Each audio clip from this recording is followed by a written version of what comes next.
We don't need a magic bean to climb. Just an airplane. You don't need a magic bean! We got a beanstalk right here.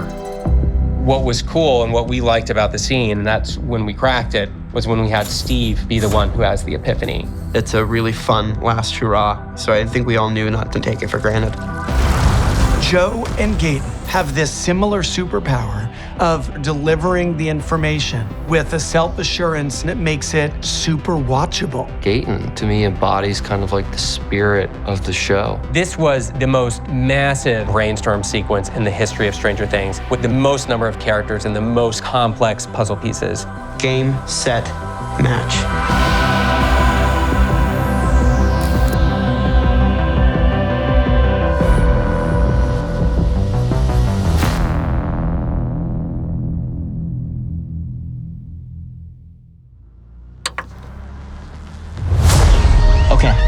This is Hawkins, and this is the Upside Down. The group brainstorm scene. It's sort of a pillar of Stranger Things franchise DNA. Every season, you've got these disparate, separate storylines. And eventually, usually around episode 6 or 7, everyone comes together. We're in the squawk. We're all debriefing all together. This is our meetup before the big battle. I feel personally like I've gotten to really interact with some amazing sets over the past 10 years that I've been doing this. The squawk particularly is just like a special design. It's integral to the season, and you just forget that you're on a set. You feel like you really are in this building. It feels like a home in a sense, where you can walk around this whole space and find a different part you haven't seen yet. The lookbook that I initially put together for the Squawk was a very comprehensive book of all of my different ideas and inspirations for what our radio station might want to look like, interior and exterior. And one of my favorite pictures of an exterior radio station was taken in North Carolina. And when the Duffers were flipping through my book, this particular image they saw, they were like, that is literally the radio station that we remember seeing as kids. I was able to get in touch with the station, and we went out there and measured it and photographed it, and we used it to help inform the architecture. Because I was a teen of the 80s, I noticed the set deck on Stranger Things in a very granular way. I always have. There's thousands of decisions that Jess Royal and the set decorating team make that create the texture of the 80s. If you open a drawer, if you look at a shelf, whether it's in Mike Wheeler's basement or the Squawk kitchen, it's taking me back to a moment in time.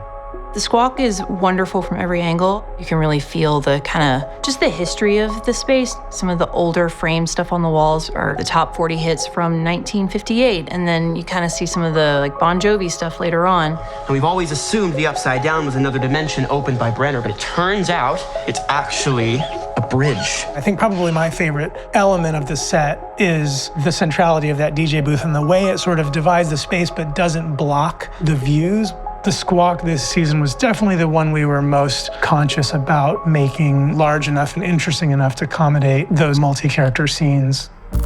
This is actually one of our favorite days because it was a long day with all of this cast. You see remnants of what has happened everywhere. I love this. It shows from where we started in the beginning to where we are. They all look so correct of where they should be because so many shows don't let you go there. And we got to go make them really disgusting this year, and it's fun. I was very conscious of each color that I was putting the actors in, or if we were gonna have too many stripes or patterns. You've got somebody in a hospital gown, Eleven's got a wetsuit, Joyce has her coat back on, that original coat from seasons 1 and 2, Dustin's in a new hat. I'm very pleased with how many people there are and how many colors complement and go well together.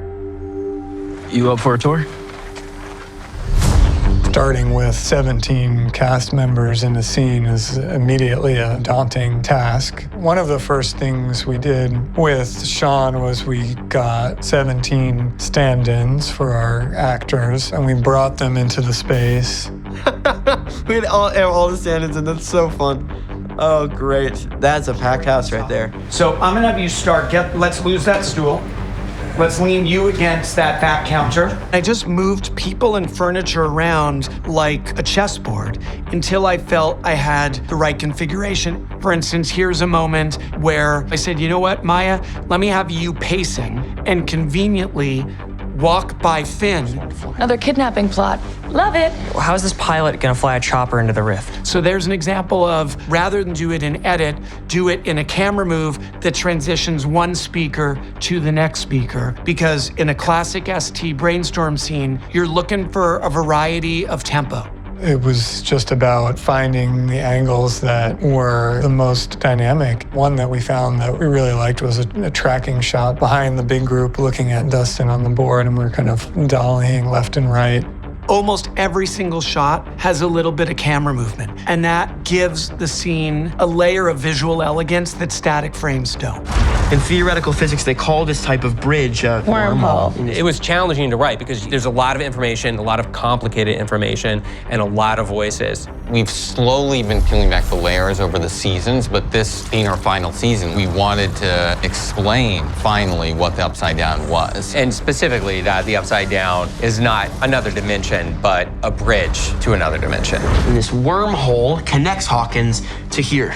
Another world that I've coined the Abyss. When the Duffers first pitched season 5, they drew this diagram. They knew intuitively, before they'd even written a word of a script, that we as an audience would need an access point. And sometimes a simple elemental diagram is the best way for a listener to understand. At least now we know what we're up against and what we need to do. We just need a plan. What was cool and what we liked about the scene, and that's when we cracked it, was when we had Steve be the one who has the epiphany. Magic beam. My character is usually an observer in these scenes and is usually kind of a piece of the puzzle, but not necessarily the person who's, coming up with the plan. So I thought it was kind of fun that I got to have the spark of the idea. Okay, this flashlight is the Squawk radio tower, and the slinky is the bridge. Steve as a character has never once been stupid, and I think it's just something that's been pushed onto him, even by the people who love him, even by Dustin, who teases him quite a lot for the fact that he isn't studying physics. Hold on, I'm a little lost. Shocking. So for him to kind of come out of the gate and be like, boom, I got this, and he's right. He's absolutely right. And when it's close enough and the radio tower is poking through one of the rifts, bam! Elle makes her move, enters Vecna's sick mind, and ambushes him. Joe and Gaten have this similar superpower of delivering the information with a self-assurance and with an enthusiasm that makes it just super watchable. There's a reason people love Dustin and Steve. Those guys deliver. We kicked Vecna's ass last year. I remember specifically trying to remember what lines would resonate with what characters. When it comes to talking about what this implies scientifically, I would look over to Finn, to Caleb, to Priya, to Randy, because these are characters who are very, very invested in science and in physics. One final thing, cherry on top. On the way out, we drop a bomb near the exotic matter. Gaten does it with such a specific style and tone, and it really feels like the show when he is doing that. The demos, the Mind Flayer, all of it, gone. Game, set, match.